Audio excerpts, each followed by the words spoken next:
How is your back feeling? We all good. Everybody dealing with something. We're going out here to try to get wins. That's our goal. That's our focus. Just in terms of what you guys saw tonight, I felt like you guys really battled, especially through like the first three quarters. Then some mistakes were happening a little bit in the fourth. What did you see out there? We just went out there. We tried to fight, try to come out with a win on the road. It's not tough to win. It's not easy to win on the road, and we tried to put everything we could together. We ended up coming up short at the end, missing a little couple possessions, missing a couple of open shots. Just things we got to hone in on.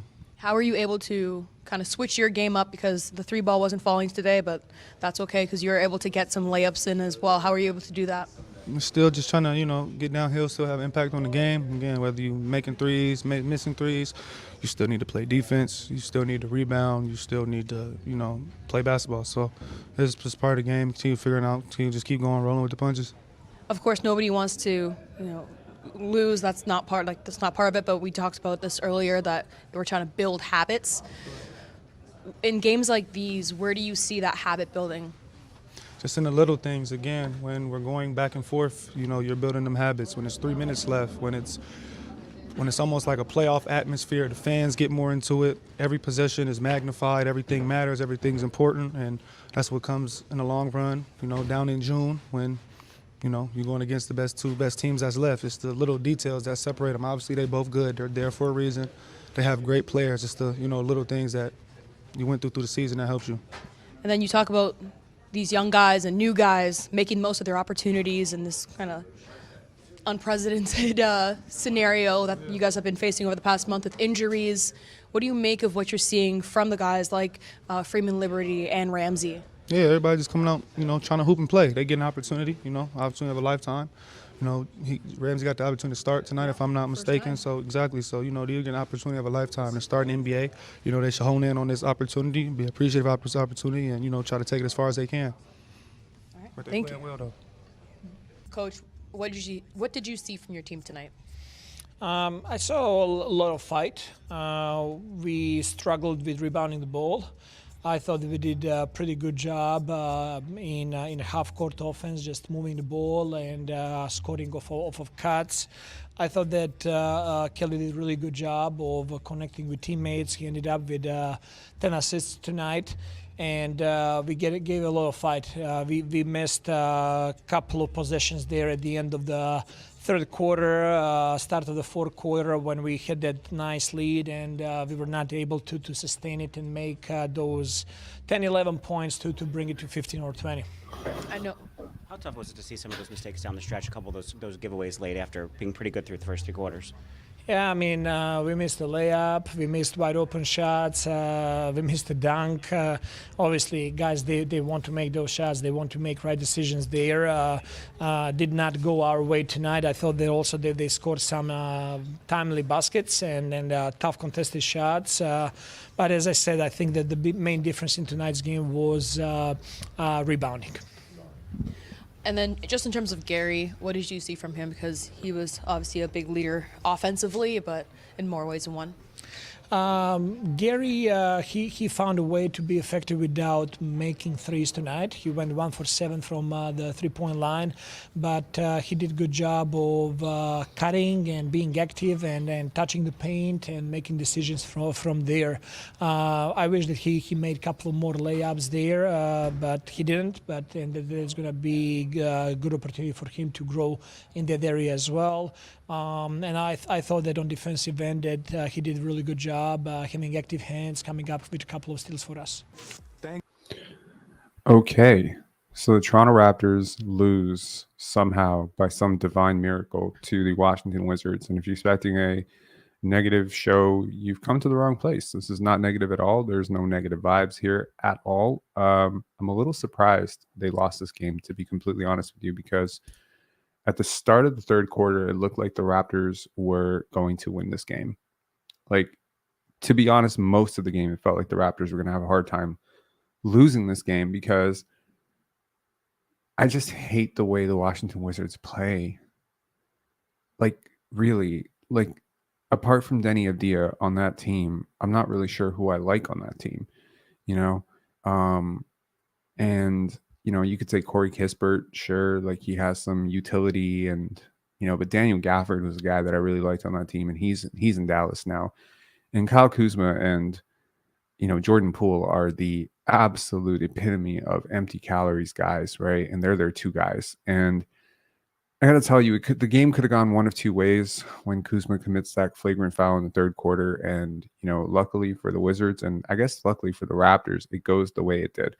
There were some heavy, heavy tank implications tonight. Number one, this was going to be a really difficult game to lose. It's one of the harder games, if you want my honest opinion, in terms of what comes forward for the Raptors over the next 11 games. The Raptors, of course, lose their 10th straight game. This is unprecedented territory for the Raptors. They haven't been here in 14 years, but they're here now.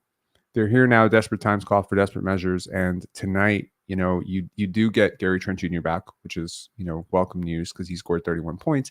But you miss a guy like Ajante Porter, who I think might have just tilted the balance in this game. Like it's so close, right? This Wizards team is so bad. They have earned every one of their 58 losses so far this season. They are 6-28 at home. Tonight they turn the ball over like recklessly, right? And in all honesty, this is the way you want to lose. You want to lose like this. Do you want to lose with Bruce Brown taking a contested three-pointer with the game on the line? Do you want to lose with Gary Trent Jr., taking 26 shots? Is this how you want to lose? Or do you want to lose with Grady Dick taking those shots? Or Ochai Agbaji taking those shots? Because those guys are more probably permanent fixtures in your program. I don't know. I think it's difficult to get buy-in at this stage, and you are seeing a lot of buy-in. You're seeing a lot of buy-in from the guys. You aren't seeing guys just going out and mailing it in. There's still some serious energy, being expended on the defensive end. And that's a good thing. They're playing the guys who want to play. They're playing the guys who need the opportunity. Tonight, Jamius Ramsey gets this. Jamias Ramsey gets the start over Javon Freeman-Liberty, over Bruce Brown. Very interesting. Everything is new, right? This is ethical tanking. This is the Frankenstein of tanking, man. Because you got to understand, Jamias Ramsey is the tank move. Playing him in the starting lineup when he has never started, when he has not played with those four guys for more than 2 minutes probably in his life, even if you can say in play groups, practice groups, whatever, putting him in that starting lineup tilts the balance in favor of Washington. Not starting a guard, not starting a point guard, tilts the balance in the favor of the Wizards. And man, with the way the Wizards played tonight, you had to give them every advantage possible to somehow lose this game. The Toronto Raptors show up into Washington at 3 a.m. They didn't show up until, they got to their hotel room at 3 a.m., right? You're playing a late game on a Saturday night on a back-to-back. And to be completely frank, it still looked like the Raptors are going to win this game. And then, of course, Kyle Kuzma does his thing. And he's looking like he's trying to get tossed out of the game. Like straight up. He's being, a total dick, frankly, on the court. I tweeted out, I was like, I hope he sees this and just gets really motivated and starts to dust the Raptors, because he was by far capable of being the most talented player on the court, right? And I tweeted, at this point, just don't be that team. I was hoping that would be enough of a troll, and I was hoping that he would see it somehow at halftime or whatever. And Kyle Kuzma was a really big part of what went right from that perspective. And also, Jordan Poole. Like, I really wondered in the first half. I don't watch a lot of Wizards games this year. I was like, is he one of the worst 100 players in the NBA right now? Honestly, man, his man cuts, his reaction to that cut is like 2 seconds late.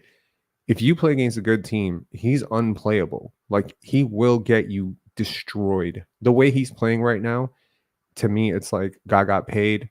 Guy doesn't want to, all the attitude stuff. It's like when Draymond punched him in the face, it was like he punched every ounce of talent and IQ that this guy had right out of his fucking body. Insane to watch just how terrible this Wizards team is. And you lost to them. It's like a miracle. It's like a Christmas miracle, like 4 months later. unbelievable. The implication, of course, is the Raptors also own the second round pick for the Detroit Pistons. And that pick now is more solidly 31 than 32. Is that going to matter? I don't know.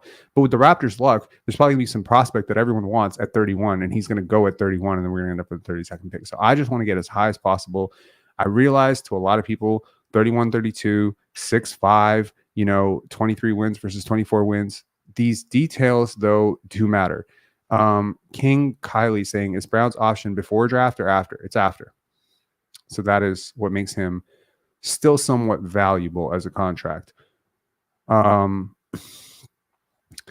want to, okay, let's talk about the game a little bit here. This abysmal game. And we will definitely talk about this other thing, which was a really cool Real GM post. Now, I did not get a chance to attend this, and I would have, if I'd known about it, I definitely would have. It was a coaching clinic, and there were some very interesting notes that came out of the coaching clinic in regards to the coaches on the team and various observations about certain players. And I thought it was really cool because I have a friend who attended it, and he was telling me somewhat very similar things. So it's written out, and we'll go through that. And I think it's really interesting because, again, like the inner workings of who's working with who, which coaches seem to be like really connecting with which players, how certain players are in practice, etc.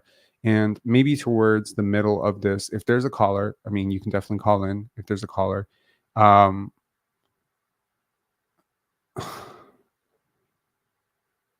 on. We just don't have enough juice, and rookie coach injuries, the way the shirt storm goes, boys and girls.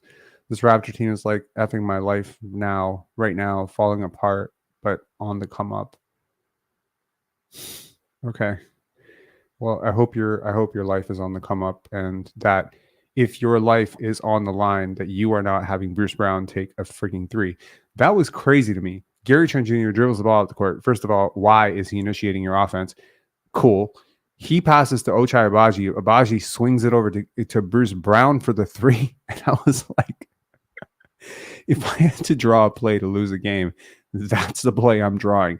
First of all, have the least skilled ball handler in that group bring the ball up the court, and have the least skilled shooter take the shot on the contest from the least skilled passer.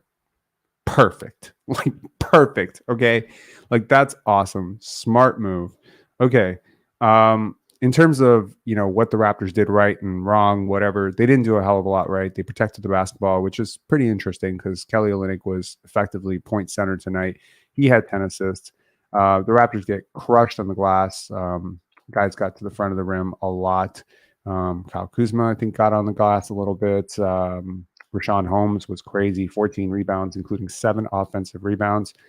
Deni Avdija, one of my favorite young players in the NBA, right? Like he is a homeless man, Scotty Barnes is the best way to describe Deni. And really, it's no shade to Scotty and it's no shade to Deni. It's just he does all that stuff that helps you win. He's a winning player on a losing team. I think Bilal Coulibaly is also a winning player on a losing team.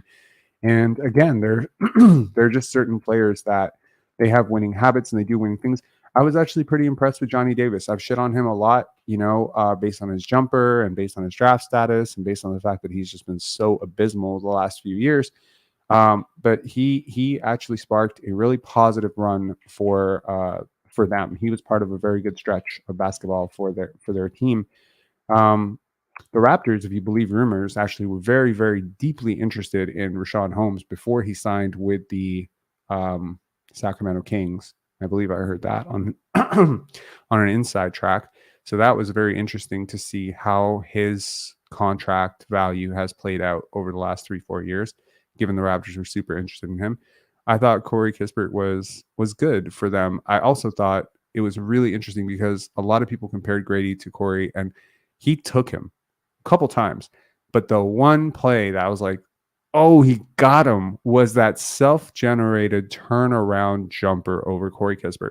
Now, Corey Kispert is nobody's idea of a great defender. So, whatever, maybe against a better defender, that shot doesn't go in, but it's still not something we've seen a lot from Grady Dick, where Grady just like sauce, dribble, size up his guy, turnaround, pull up, jumper, self-generated. We've seen a lot of assisted stuff for Grady.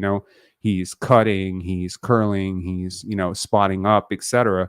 But we're not seeing a lot of Grady just grabs a ball and just like breaks his defender down and puts him in the post and does a spin. And I'm like, oh, this is coming now. Man, if that comes, and expect to see that in Summer League, that's probably going to be a really big part of Grady's shot package in Summer League.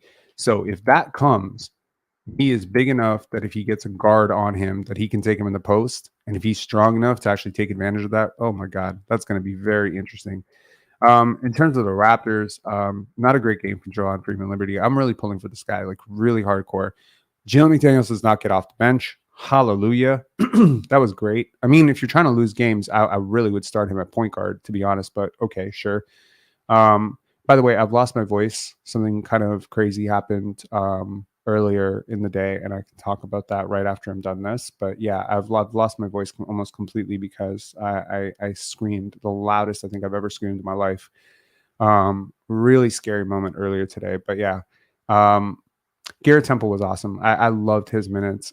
He's been solid the last 2 games, and really makes you think, like, when the Raptors were struggling for any help off the bench, if maybe he was worth a look over Thaddeus Young. I know they don't play the same position, but I'm just saying, in terms of the shooting and just overall defense, I mean, he stripped Shai Gilgeous-Alexander last game. Like, I thought he was really solid, and what a testament to being a pro. He hasn't played pretty much all year. He's been, he's making a minimum contract.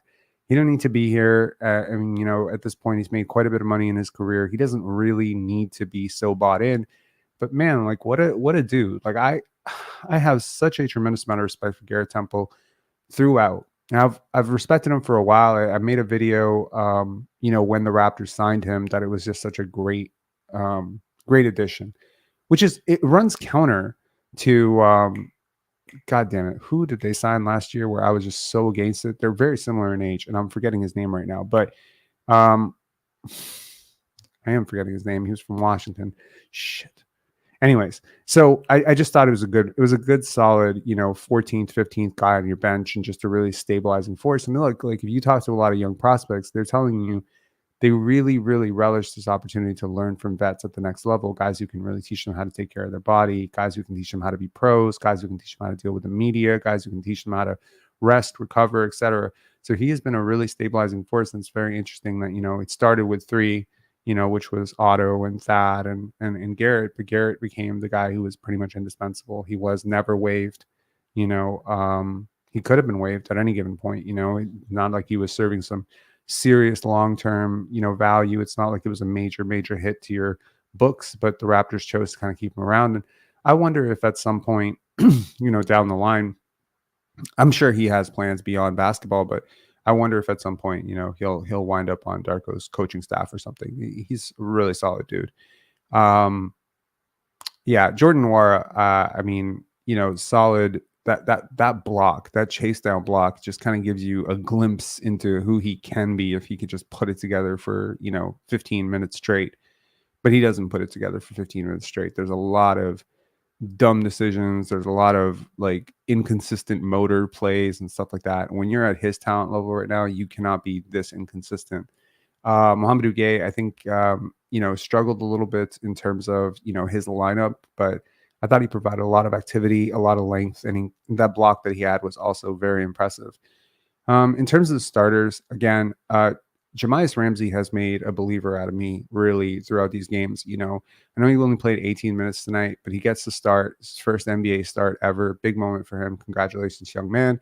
He had 8 points, 4 rebounds, and he just played like this really pesky, energetic defense. And I find with him on the court, I find myself enjoying Raptor games more. He's very energetic. He's very strong.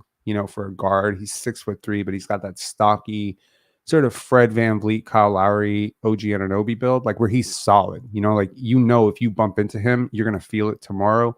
That's solid. And he's active, and he doesn't take plays off, and I really like that about him. I also like that about Ochai and Grady.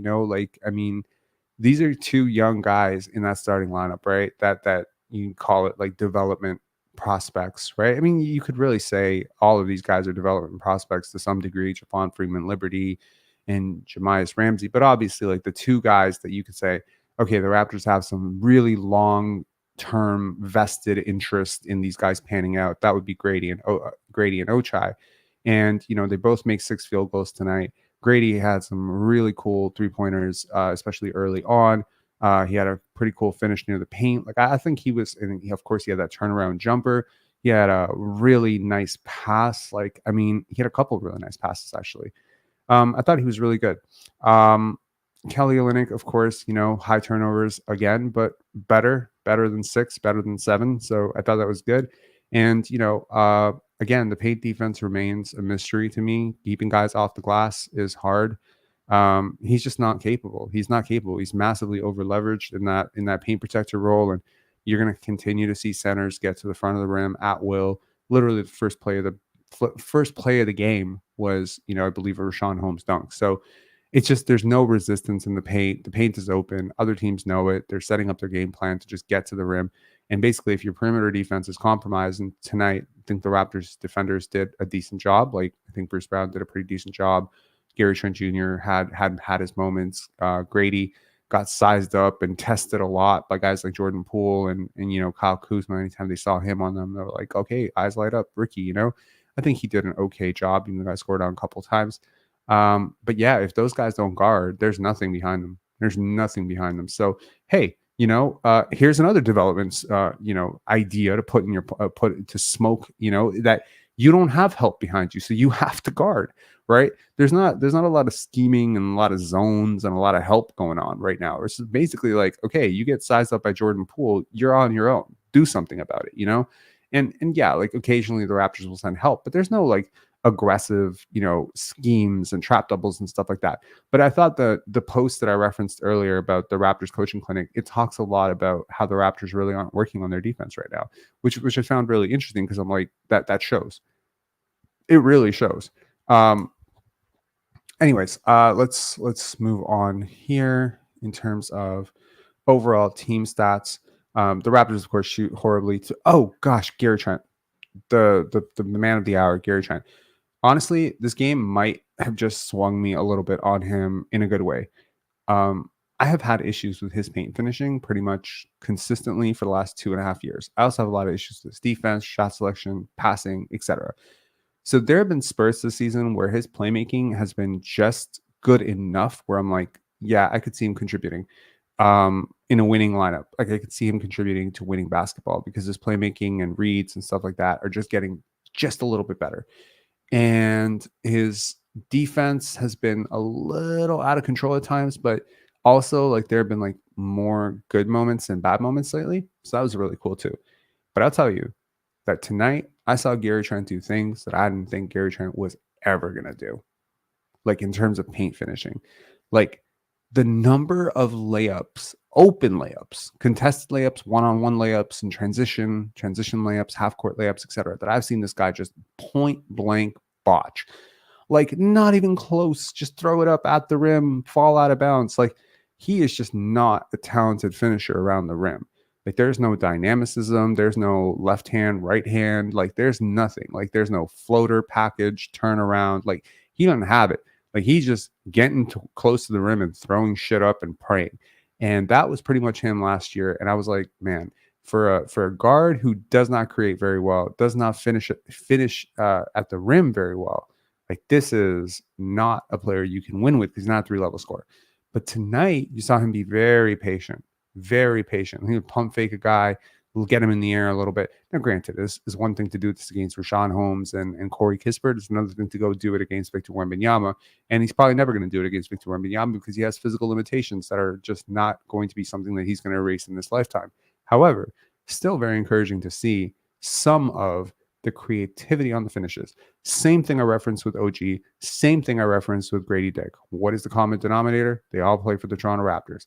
Every single Toronto Raptor that I can think of from the guard position, from RJ Barrett to Emmanuel Quickley to even, if you think about wings like OG Anunoby, Scotty Barnes, Gary Trent now, they've all gotten better at this thing, which is angles at the rim and finding angles to finish. When you look at really great paint finishers, you're seeing changes and subtle changes and reactions to how the defender is coming at them, and they're able to put it around, put it through, put it like they're able to like kind of change the pace a little bit to disrupt the defender and then put it up.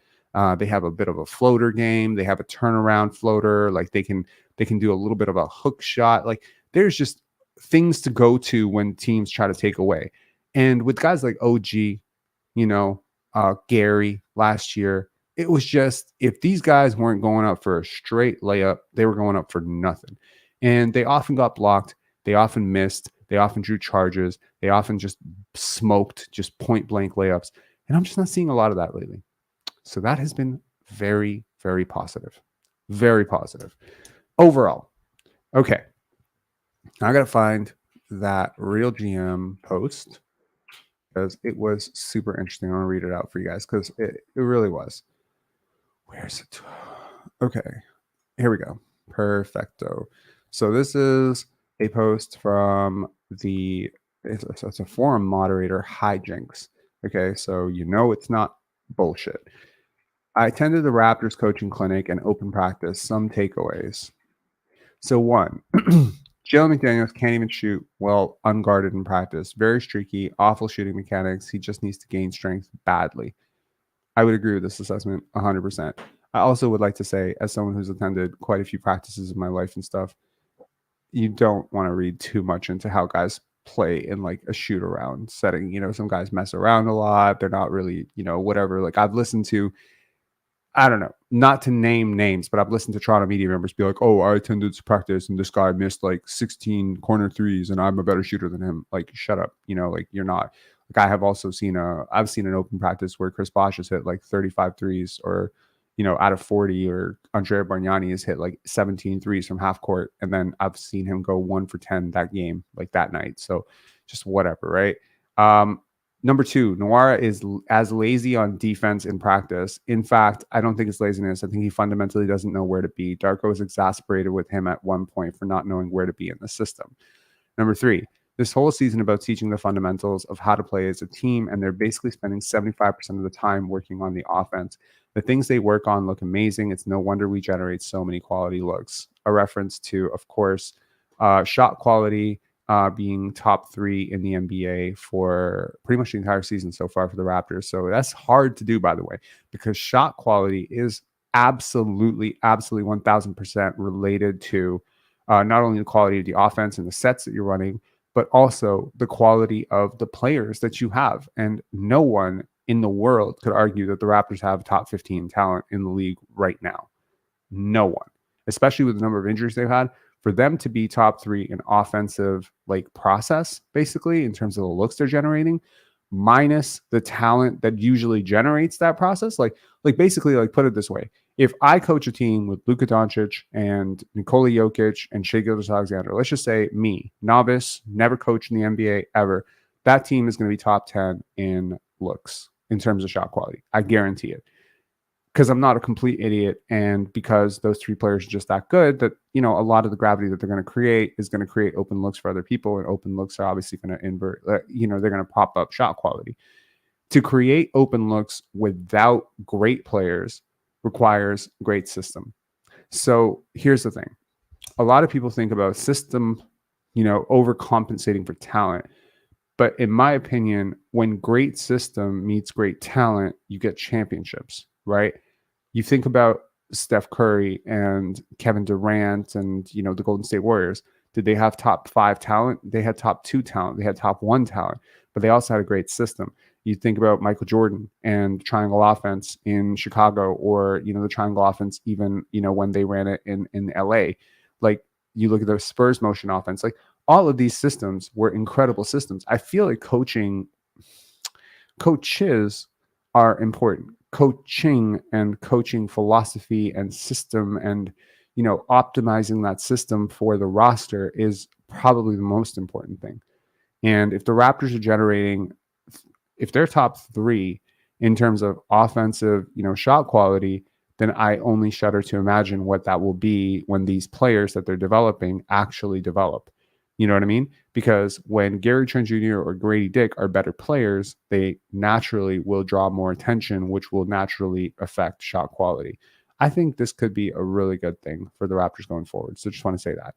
Number 4, it was obvious that there was a clear emphasis on IQ, Dick, Ochai, and their development. Almost every play ran in practice was for one of them. Number 5, Garrett Temple is a great influence on the young guys and has a nice rapport with them. He played with the young squad, the trio I mentioned earlier, along with Kelly Olynyk and Trent. Yeah, I can see that. Barnes, number 6, Barnes wanted to be involved with everything. He was with the coaches as they were walking the team through actions, just trying to soak up knowledge and be a leader. Very positive energy. That's good to hear. Number 7, Boucher is a real hoods man. Ha ha ha. Much more outgoing, away from the cameras. Seems like the most fun personality on the team, along with Scotty. They're clearly friends. Yes, they are. Number 8, Pirtle is a very serious worker, and even with one hand was working on his push shots. It's that Austrian work ethic, bro. Number 9, Bruce Brown was running with the G League guys and not as a mentor.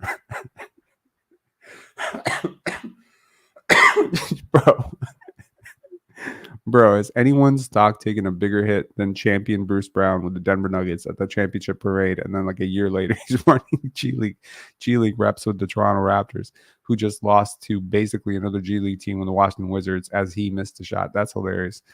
Oh my God. Bruce is better than what he's been for the Raptors, man. It's been a sad shit to see. Anyways, He's clearly had trouble picking up on our offensive schemes. The G League guys were working solely on learning the schemes in the entire practice. This explains why he so frequently seems out of sync and doesn't seem to know what to do with the ball once he gets it. He's basically freestyling out there. Number 10, Pat Delaney's principles on defense are strong. We just don't spend a lot of time with them in practice. The focus this year seems to be the offense. Honestly, man, I don't know a lot about Pat Delaney, but I'm inclined to say probably not. Like, I feel again, who the hell am I to disagree right now? But I feel like they'll need an upgrade on the bench in that regard within 3 seasons for sure. I don't think he's the long-term fit as a defensive coordinator for the Raptors. Number 11, Grady Dick has his own individual development program run by Ivo Simovic, and a lot of it, apart from the physical development stuff, is rooted in the most basic fundamentals: mic and drills, form shooting, shot preparation, bumping your defender before using a screen, etc. Very little things that make a huge difference. And that work has shown for sure. And actually, when I was listening to live last night, because I had known about this thing that they were running up with him and Grady like 3-4 months ago. And I remember like listening to my live yesterday about like all the people that deserve credit. And I was like, shit, I left out the one guy who deserves a lot of credit. My bad. I said assistant coaches, but I should have named him by name. He has had a really huge part in this for sure. Number 12. Now, here's the biggest one for me. With more talent development, this team is going to be very good soon. Probably the year after next, like 50 wins good, and people will change their minds about Darko. He's an inspiring leader, has strong attention to detail, holds players accountable, and is a great teacher. The offense looks incredible, and I can see why they want to do what they want to do on D. They're just not there yet. Everyone from the coaching staff to the players respect him and are fully bought in. His coaching style is very hands-on and communicative. Frankly, he's less about authority and more about collaboration, which probably was for a lot of players and even the media difficult to adjust to. He's different in that regard, but they really listen to him. Oh, and he's not soft. He's not a soft pushover either. Far from it. He's just very respectful and talks to his players without yelling or berating them. I like him much more than I did before after seeing him in action. Oh, he was also very open in saying that being an NBA head coach is still surreal and unbelievable to him and that he's still learning a lot. Really good guy, high character person. Clearly still getting comfortable with the position as a guy, but it's coming. He's going to have a long career in this league, even if head coaching doesn't work out. I have no doubt that head coaching is going to work out for him, just to be fair. To follow up on the above point, winning is not the Raptors' highest priority this year. It's about learning and development. Everything they're doing right now is about teaching everything. And it's wild how little most of the guys on the team seem to understand about playing on a high level team basketball. KO, Pirtle, and Temple seem to have the greatest grasp of how to play. Ochai is very novice in that regard. So is Dick, but he is so smart that he finds a way to do stuff. Coaching staff lauded Dick's cutting ability and defensive anticipation. they think he's going to be a good defender. IQ is about halfway there, but he is learning the point guard position, how to manipulate the defense, to create passing lanes and deliver the ball, though a ball through seams with good timing. Trent seems to understand a lot. He just has physical limitations, but they are working on his passing. Ha ha. Number 14, Darko spent a lot of time sitting with Bobby for the first 2 hours of the event where the other coaches were talking, giving clinics. Take that what you will. Number 15, Jama is what everyone thinks Darko is, just a great cheerleader and culture setter. He radiates positivity, probably has the least amount of, quote, basketball responsibilities on the team, but he is there to keep folks energetic and engaged. Amazing person to be around, I bet. He's all about the intangibles. It's really interesting. So yeah, kudos to Hijinks from Real GM for writing that up. That's like really cool. And yeah, overall, like, look, man, like, I'm not okay. Two things. Number one, I watched this game on delay. We finally got the new cable box that I've been putting off forever. So now I have this ability to watch things on my time, so I can rewind and go forward, which is pretty cool. It feels like people have been doing this for the last 15 years and I'm just catching up right now, but hey, you know, whatever, better late than never. I was like watching everything live and I had to watch it live or else my TV was not going to let me watch it later. So I was basically living like kids in the 90s. But now I have a box that can record stuff and I can go back and forward and fast forward and rewind. And it's like, I don't know, it's very surreal. But anyways, I'm not very technologically advanced. So this is hilarious for me. Number one. So I have that. So I ended up watching the Oakland game instead, Oakland versus NC State. And I thought it was a frigging fantastic game. And it came right down to the wire and then went to overtime and it was insanity. So that game was very interesting, and there was a lot of really, really interesting basketball today when we're talking about March Madness. It's been really cool. So yeah, in terms of, you know, why I lost my voice, I'm building a new studio. Finally, it's really cool. I didn't want to be in this room anymore, and I just wanted to have like a really cool space to create these podcasts because I'm doing more and more of them and I'm showing up on other shows. And in this room, there's a window, and that window sometimes it doesn't block out for whatever reason. The sun is so powerful. It's a very east facing condo. So like when the sun comes in, the entire thing goes blown out. And then when I was on Player's Choice, the panel the other day, like I just started like noticing like my light just kept changing, and it's happened a few times. So I was like, you know what, I need to get out of this room, or I need to get blackout blinds. I really don't want to be doing podcasts in this room. It was supposed to be like a very temporary fix because my laptop broke. But anyways, so I'm finally setting up a studio, which is going to be really cool. And it took a lot of courage to try and tear down what was initially in there. So there was this huge 120-pound hutch. It's like sitting over the desk. And this hutch basically makes it impossible for me to have my computer monitor on because the computer is bigger than the hutch. It's a really weird, you know, thing. I made it I designed it myself, 10 years ago. I wanted a lot of vertical storage. A small apartment living, you want like vertical storage, you want, place for all your books and stuff. So it was like basically up to the ceiling. So you imagine like 9.5 feet, 10 feet up in the air, this hutch is right up to the ceiling. And I had to get it down. And I'm not Hercules, you know what I mean? And I didn't realize how heavy this thing was. So as I'm trying to take it down, I'm realizing I don't know how I ever got this up. And it starts to fall. And it does fall. And it falls over onto a bookshelf.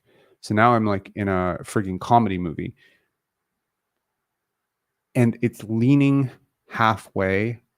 And it's like pressing up against a whole bunch of papers and folders and a bookshelf. And so it's just I'm like, okay, what do I do here? You know what I mean? Because if I go under it, it could fall on me. And if I continue to nudge it, I could like possibly like get my arm trapped. It was just like, oh my God, I didn't think this through. Like there's just too much shit in this room. And this thing is now leaning across half the room.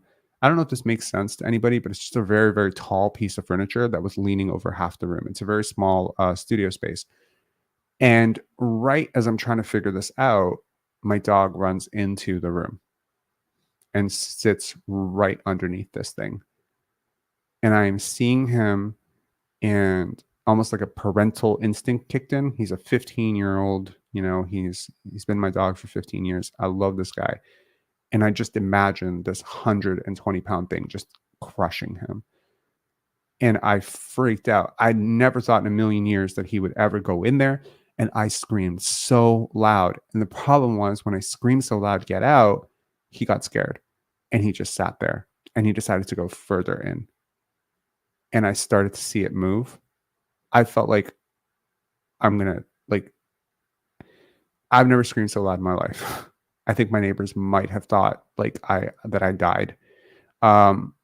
Really scary moment. Really good learning experience to never do this shit again. Man, that was tough. He must have seen the fear in my eyes, and he must have been like, what's going on? And he doesn't understand get out. I guess he does, but then also I'm super angry. So he's probably like, oh my God, should I go past him? Should I go towards him? I don't know. It's really hard to explain, but yeah, holy shit, that was crazy. Anyways, nothing fell on him. He's perfectly fine. I found a way to break the structure underneath it that was holding it up, so that the whole thing kind of fell together in a uniform way, and nothing was harmed and nothing was broken, nothing was damaged. But yeah, now I need to repaint that room, and I want to design it so that it's a really cool studio space. Because again, there's so much of my work that requires studio stuff. I might do a podcast, I might do an interview, I might, whatever. It's good to have a studio space in your apartment if you're lucky enough to have a small room in your apartment that can be designed into a studio space.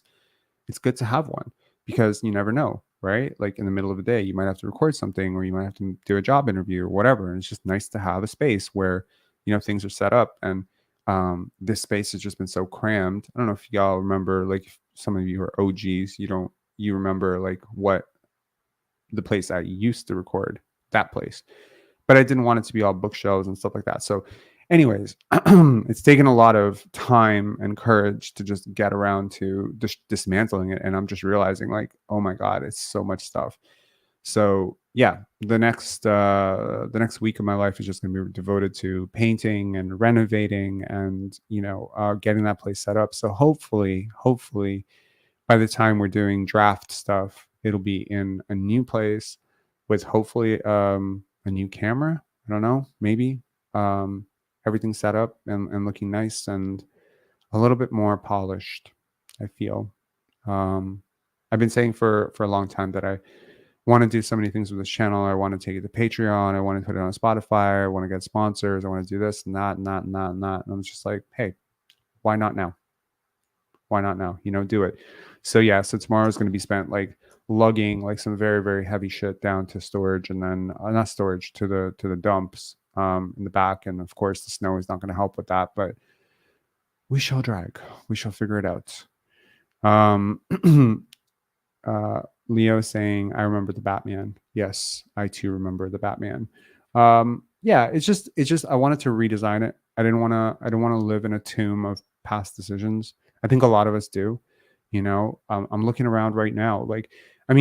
My question is, I guess what I'm trying to say is, let's just say I had to move to a completely different country and I couldn't bring anything with me. Let's just say I literally could bring one suitcase full of documents and mementos and childhood photos, but that was it. I couldn't bring anything else.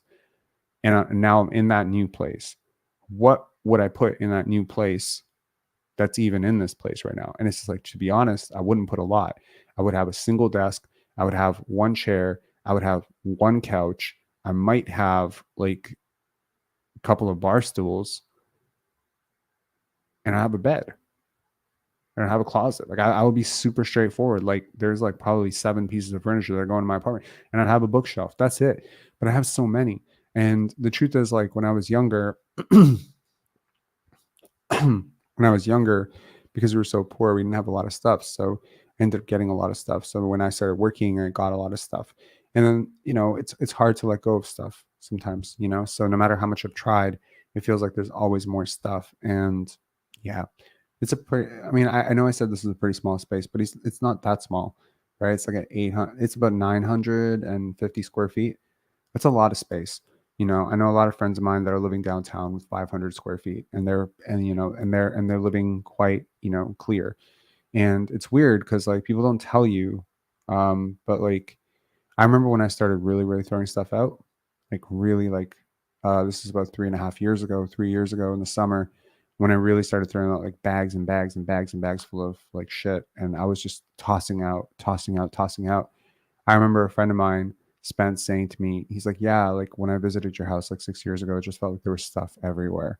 And it's interesting because it's always like an anchor to be like, I don't know, looking at somebody else being like, well, they have more stuff than me, or they have way more stuff than me. And you show up to these houses with like people who have bookshelves to the ceilings and, you know, they have knickknacks in every corner. And you're just like, okay, well, my place isn't as bad as that.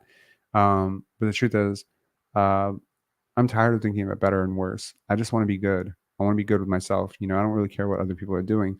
I just want to also introduce a cool thought for you guys as a parting note, since we don't have callers because we did the live so late. Something I was talking. Oh, God, my voice really is cracking. It's good. It's gone. Shoot.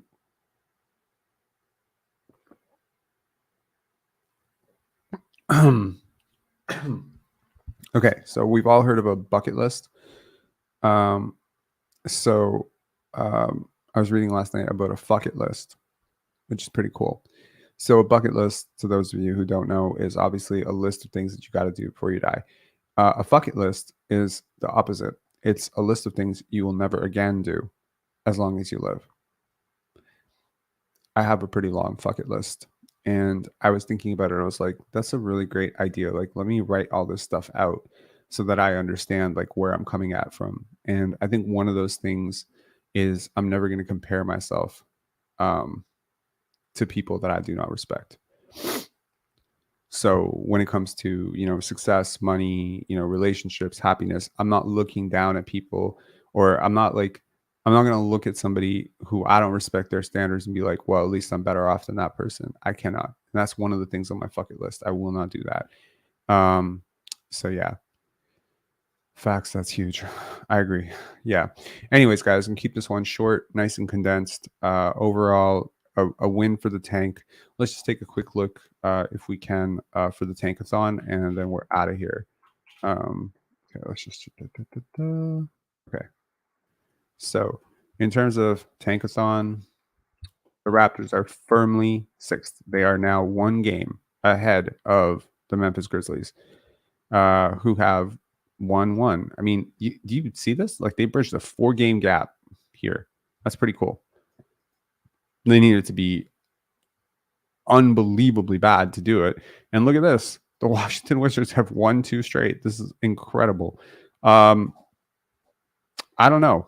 Like, let's see. You know, maybe the Wizards are probably going to start shutting down guys, but I'm not really sure who else they can shut down. I mean, they're playing some pretty scrubby players, but like, you know, Bilal Coulibaly is done for the season. I mean, there are a lot of teams. And of course, the Toronto Raptors are facing this team next, which is going to be really, really tough. Really tough, because Brooklyn has been abysmal. But I feel like Brooklyn is a lot better than Washington, and you just managed to lose to Washington. So hopefully you break Brooklyn's losing streak. I believe their pick is going to Houston regardless. Is it not?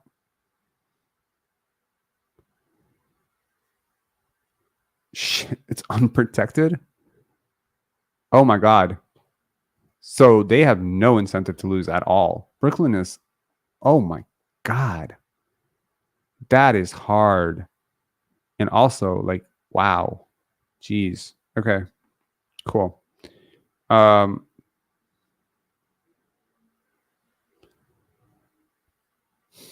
Okay, so Portland Trailblazers would have owed this pick if it was lottery protected, if it was outside of the lottery.